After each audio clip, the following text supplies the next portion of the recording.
Astronomie, astrophysique, cosmologie, astroparticules. Ça se passe là-haut, par Eric Simon.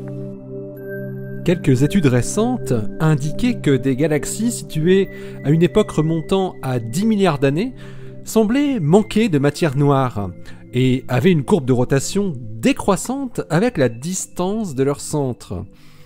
Aujourd'hui, une équipe montre la découverte d'un beau contre-exemple avec la mesure de la courbe de rotation d'une galaxie située à une époque où l'univers n'avait que 4,1 milliards d'années. La courbe devient plate et est très similaire avec ce qui est observé dans les galaxies proches, riches en matière noire. On le sait, la mise en évidence de la présence d'une grande quantité de masse invisible dans les galaxies, que l'on nomme aujourd'hui matière noire, vient de l'observation de la dynamique anormale des étoiles et du gaz dans les disques de galaxies spirales. Alors que leur vitesse de rotation devrait décliner en fonction de la distance du centre, si la matière présente correspondait aux étoiles visibles et au gaz, cette vitesse de rotation est systématiquement vue atteindre un plateau avec une vitesse qui reste constante jusqu'à un rayon très grand. La présence d'un halo sphérique de matière invisible, représentant 5 fois plus de masse que celle qui est visible, permet d'expliquer la forme de ces courbes de rotation.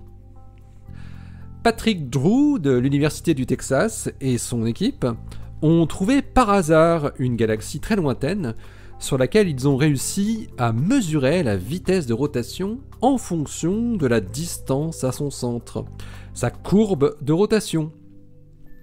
Les astronomes américains ont utilisé le télescope hawaïen Keck et son spectrographe Mossfire, avec lequel ils cherchaient des galaxies poussiéreuses à forte production stellaire pour comprendre pourquoi ces galaxies produisent des étoiles à un taux si élevé. Et ils sont tombés sur DFCG 850.95. La particularité de cette galaxie, qui fabrique 280 étoiles par an et qui est située à environ 9,5 milliards d'années-lumière de trajet lumineux, est qu'elle est vue quasiment directement sur la tranche de son disque, avec précisément un angle de 87 plus ou moins 2 degrés.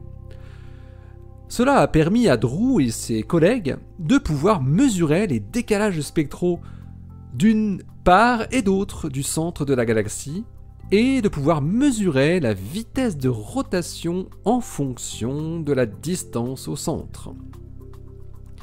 Les chercheurs qui publient leurs découvertes dans The Astrophysical Journal trouvent une vitesse constante, donc une courbe plate, entre un rayon de 6 kPa et 14 kPa. Et cette vitesse vaut 285 plus ou moins 12 km/s.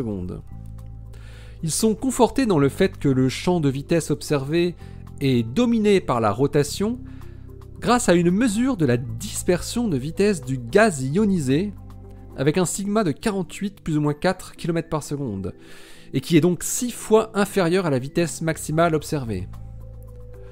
Cette courbe de rotation leur permet d'estimer une fraction de matière noire tout à fait similaire à ce que l'on observe dans notre Voie lactée.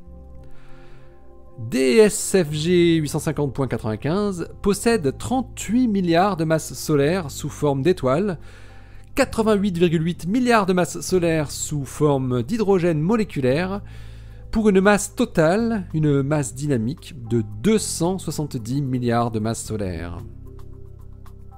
DSFG 850.95 donne donc une preuve solide que dès l'époque aussi lointaine que 9 milliards d'années dans le passé, les galaxies pouvaient contenir une fraction de matière noire semblable à celle qui est observée aujourd'hui.